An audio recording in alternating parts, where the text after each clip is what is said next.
এই হচ্ছে মিস্টার সঞ্জয় সাহা। তার বুকে আজকে 5-7 বছর ধরে এই কিলোয়েডগুলো।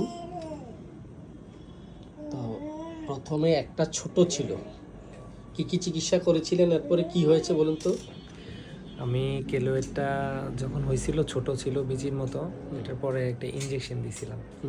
তো ইঞ্জেকশন দেওয়ার পরে এটা আস্তে আস্তে বাড়তে থাকে, এরপরে এটা এইভাবে বড় হয়েছে আর কি, ছড়াই গেছে। তো অনেকবার ইঞ্জেকশন দিছি, কিন্তু ইঞ্জেকশন দেওয়ার পরে এটা ছোট হয়, কিন্তু পরবর্তীতে আরও বাড়ে। এটা হচ্ছে এই পর্যন্ত আর কি। আচ্ছা, তো এই কমপ্লেনটার আগে বড় একটা কমপ্লেন হচ্ছে যে তার গত 6 বছর ধরে এই যে অনিয়ম খাবার খেয়ে খেয়ে এর লিভার ফাংশনটাকে একবারে উইক করে ফেলেছেন। অনিয়ম বলতে মানে তৈলাক্ত খাবার, ভাজা পোড়া এবং ঠিক সময়ে খাবার না খাওয়া, এবং অনিয়ম, ঘুমের অনিয়ম, এরপরে এই হচ্ছে যেমন তৈলাক্ত খাবার খেলে, ভাজা পোড়া বিরিয়ানি খেলে পেট বুক ঘেঁষে ফুলে যায়, হ্যাঁ জি। এবং কোনো হজমটা খুব দেরিতে হয়, বমির উদ্বেগ হয় কিন্তু বমি হয় না, বুক ব্যথা করে, বুক ব্যথা করে এবং সাংঘাতিক অস্থিরতা লাগে। যখন ঢেকুরটা বের হয় না তখন সাংঘাতিক অস্থিরতা বোধ করেন আপনি, ঠিক আছে? জি জি। এবং এটা রাত্রে এবং সকালে ভরা পেটে বেশি হয়। জি জি। আপনার এই সমস্যাটা ভরা পেটে বেশি হয়, খালি পেটেও তো একটা হয় না। খালি পেটে তো একটা হয় না।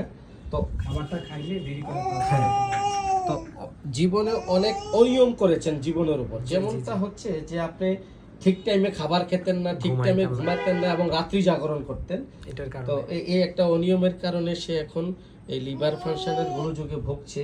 তো রাত্রে ঘুমটাও ঠিক মতো হয় না। দেখা গেছে আপনি ঘুমাতে গেলে রাত্র 2টা-3টা বেজে যায়, আবার সকালে উঠে তাড়াহুড়ো করে অফিসে যেতে হয়, যার কারণে ঘুম ঘুম ভাব থাকে। এবং আপনি বলছেন ইদানিং আপনার একটু ওজন কমছে। জি। তো আরেকটা জিনিস হচ্ছে আপনার ভয় এবং বুক দরফরানিটা একটু বেশি। জি জি।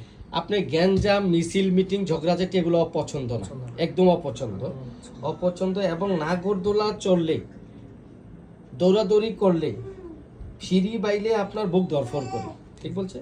তো ফ্যামিলি হিস্টোরি একটু তেমন সুবিধাজনক না পেলাম না, কারণ 50-এর মধ্যেই বাবার দিকের লোকজনগুলো, বাবা চাচারা মারা গেছে। তো বাত ব্যথা আছে, ডায়াবেটিক্স আছে, প্যারালাইসিস, স্ট্রোক আছে, ইতিহাস আছে। তো পিপাসা কম, জিহ্বার কিনারায় কালো দাগ আছে,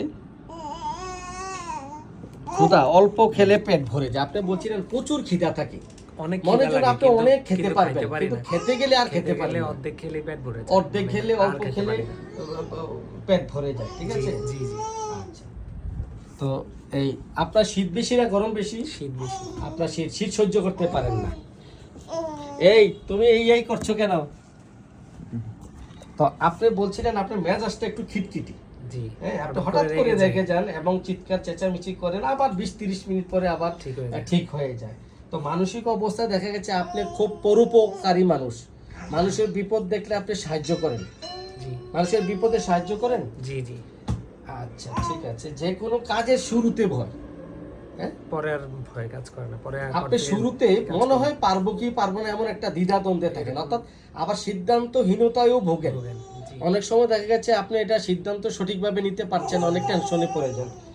আচ্ছা, নার্ভাসনেস প্রকৃতির মানুষ আপনি, ঠিক আছে? হঠাৎ নার্ভাস হয়ে যান, ঘাবড়ে যান। তো এই হচ্ছে তার টক ঝাল পছন্দ, ডিম পছন্দ, ভাজা ভুনা পছন্দ, স্পাইসি ফুড পছন্দ, মিষ্টি অপছন্দ। আবার দুধ খেলে বদহজম হয়, শাকসবজি খেয়ে সহ্য হয় না। আমরা তাকে কি ওষুধ দিতে পারি বন্ধুরা, আপনারা সাহায্য করবেন আশা করি। তো আশা করি আপনি আমার এই হোমিওপ্যাথিক ওষুধের চিকিৎসা অতি দ্রুত সুস্থ হয়ে যাবেন। আপনি হোমিওপ্যাথির সাথে থাকবেন। আপনাকে ধন্যবাদ এই ভিডিওটি করার অনুমতি দেওয়ার জন্য। জি, ধন্যবাদ আপনাকে।